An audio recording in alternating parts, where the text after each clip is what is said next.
से पहले बात करते हैं बाल कांड की। बहुत समय पहले की बात है। सरयू नदी के किनारे कौशला नाम का राज्य था, जिसकी राजधानी अयोध्या थी। अयोध्या के राजा का नाम दशरथ था, जिनकी 3 पत्नियां थीं। उनकी पत्नियों का नाम था कौशल्या, कैकेयी और सुमित्रा। राजा दशरथ बहुत समय तक निसंतान थे और अपने सूर्यवंश की वृद्धि के लिए अपने उत्तराधिकारी के लिए बहुत चिंतित थे। राजा दशरथ ने अपने कुलगुरु ऋषि वशिष्ठ की सलाह मानकर पुत्र कमेष्टि यज्ञ कराया। उस यज्ञ के फलस्वरूप राजा दशरथ को 4 पुत्र प्राप्त हुए। उनकी पहली पत्नी कौशल्या से प्रभु श्री राम, कैकेयी से भरत और सुमित्रा से लक्ष्मण और शत्रुघ्न का जन्म हुआ। उनके चारों पुत्र दिव्य शक्तियों से परिपूर्ण और यशस्वी थे। उन चारों को राजकुमारों की तरह पाला गया और उनको शास्त्रों और युद्ध कला की सीख भी दी गई। जब प्रभु श्री राम 16 वर्ष के हुए, तब तक एक बार ऋषि विश्वामित्र राजा दशरथ के पास आए और अपने यज्ञ में विघ्न उत्पन्न करने वाले राक्षसों के आतंक के बारे में राजा दशरथ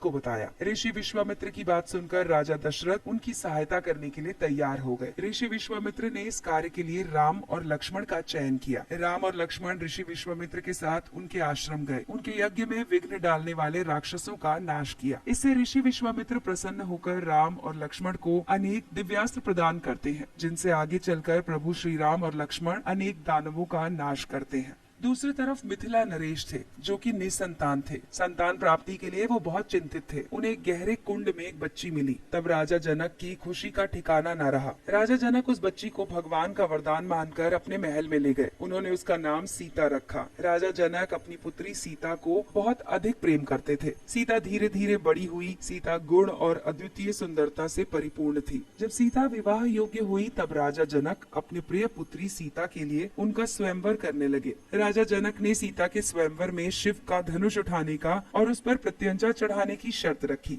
सीता के गुण और सुंदरता की चर्चा पहले ही चारों तरफ फैल चुकी थी। सीता के स्वयंवर की बात सुनकर राजा सीता स्वयंवर में भाग लेने के लिए आने लगे। ऋषि विश्वामित्र भी राम और लक्ष्मण के साथ सीता स्वयंवर में पहुंचे। जब सीता से शादी करने की इच्छा लिए दूर दूर के राजा महाराजा स्वयंवर में एकत्रित हुए, तो स्वयंवर आरंभ हुआ। सारे राजाओं ने शिव धनुष उठाने की कोशिश की, लेकिन उठा नहीं पाए। तब ये देखकर राजा जनक बहुत चिंतित हो गए। तब उन्होंने ऋषि विश्वामित्र से कहा कि वो उनकी चिंता को दूर करें, और ऋषि विश्वामित्र ने अपने शिष्य राम से इस धनुष को उठाने के लिए कहा। प्रभु राम अपने गुरु को प्रणाम करके उठे और उन्होंने धनुष को बड़ी सरलता से उठा लिया और उस पर प्रत्यंचा भी चढ़ा दी। प्रत्यंचा चढ़ाने लगे तो धनुष टूट गया। राजा दशरथ की शर्त के अनुसार प्रभु श्री राम से सीता का विवाह हुआ। तो दोस्तों, आइए बढ़ते हैं